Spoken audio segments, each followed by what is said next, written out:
ನಡೆಸ್ತಾ ಇದ್ದಾರೆ.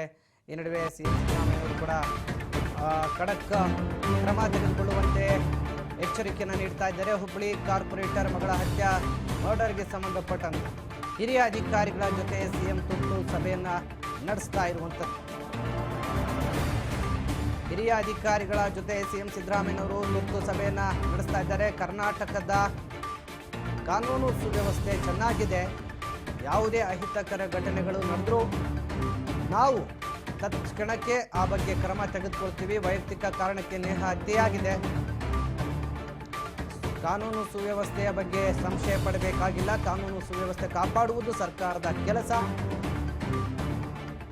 ಈಗ ಆಗಿರುವಂತಹ ಘಟನೆ ವೈಯಕ್ತಿಕ ಕಾರಣದಿಂದ ಆಗಿರುವಂತಹ ಘಟನೆ, ನಮ್ಮ ಸರ್ಕಾರ ಕೂಡ ಅದನ್ನೇ ಮಾಡುತ್ತಿದೆ ಅಂತ ಸಿಎಂ ಸಿದ್ದರಾಮಯ್ಯನವರು, ಅಂದರೆ ಕಾನೂನು ಸುವ್ಯವಸ್ಥೆಯನ್ನು ಕಾಪಾಡ್ತಾ ಇದೆ ಅಂತೇಳಿ ಸಿಎಂ ಸಿದ್ದರಾಮಯ್ಯನವರು ತಿಳಿಸಿದ್ದಾರೆ. ಹುಬ್ಬಳ್ಳಿಯ ಕಾರ್ಪೊರೇಟರ್ ಮಗಳ ಹತ್ಯೆ ಕೇಸ್ಗೆ ಸಂಬಂಧಪಟ್ಟಂತೆ ಹಿರಿಯ ಅಧಿಕಾರಿಗಳ ಜೊತೆ ಸಭೆ ನಡೆಸಿ ಮಾತನಾಡಿರುವಂಥ ಸಿಎಂ ಸಿದ್ದರಾಮಯ್ಯನವರು ಇದೀಗ ಬಿಜೆಪಿ ನಾಯಕರ ಆರೋಪಗಳಿಗೆ ಸಿಎಂ ಆಕ್ರೋಶವನ್ನು ವ್ಯಕ್ತಪಡಿಸಿದ್ದಾರೆ. ಬಿಜೆಪಿ ನಾಯಕರು ಸುಮ್ಮನೆ ಸುಳ್ಳು ಆರೋಪಗಳನ್ನು ಮಾಡ್ತಾ ಇದ್ದಾರೆ. ಕಾನೂನು ಸುವ್ಯವಸ್ಥೆ ಯಾವುದೇ ಕಾರಣಕ್ಕೂ ರಾಜ್ಯದಲ್ಲಿ ಹದಗೆಟ್ಟಿಲ್ಲ. ಕಾನೂನು ಸುವ್ಯವಸ್ಥೆಯನ್ನು ಕಾಪಾಡುವಂಥ ಕೆಲಸ ಸರ್ಕಾರದ ಹೊಣೆಗಾರಿಕೆ. ಅದನ್ನು ಕಾಂಗ್ರೆಸ್ ಸರ್ಕಾರ, ನನ್ನ ನೇತೃತ್ವದ ಸರ್ಕಾರ ಅಚ್ಚುಕಟ್ಟಾಗಿ ನಿಭಾಯಿಸ್ತಾ ಇದೆ.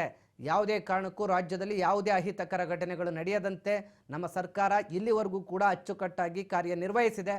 ಈ ಕೊಲೆ ಆಗಿರುವಂಥದ್ದು ವೈಯಕ್ತಿಕ ವಿಚಾರಕ್ಕೆ ಸಂಬಂಧಪಟ್ಟಂತೆ, ಹೀಗಾಗಿ ಈ ಘಟನೆ ಆಗಿದೆ, ತಕ್ಷಣಕ್ಕೆ ನಾವು ಎಚ್ಚೆತ್ತುಕೊಂಡಿದ್ದೇವೆ. ಈ ಬಗ್ಗೆ ಏನು ಕ್ರಮ ತೆಗೆದುಕೊಳ್ಬೇಕು ಆ ಕ್ರಮ ತೆಗೆದುಕೊಳ್ತೀವಿ. ಈಗಾಗಲೇ ಹಿರಿಯ ಅಧಿಕಾರಿಗಳ ಜೊತೆ ಸಭೆ ನಡೆಸಿ ಕಾನೂನು ಸುವ್ಯವಸ್ಥೆಯನ್ನು ಹದಗೆಡದಂತೆ ಸುಭದ್ರವಾಗಿಸುವಂತಹ ಎಲ್ಲ ಸೂಚನೆಗಳನ್ನು ಕೂಡ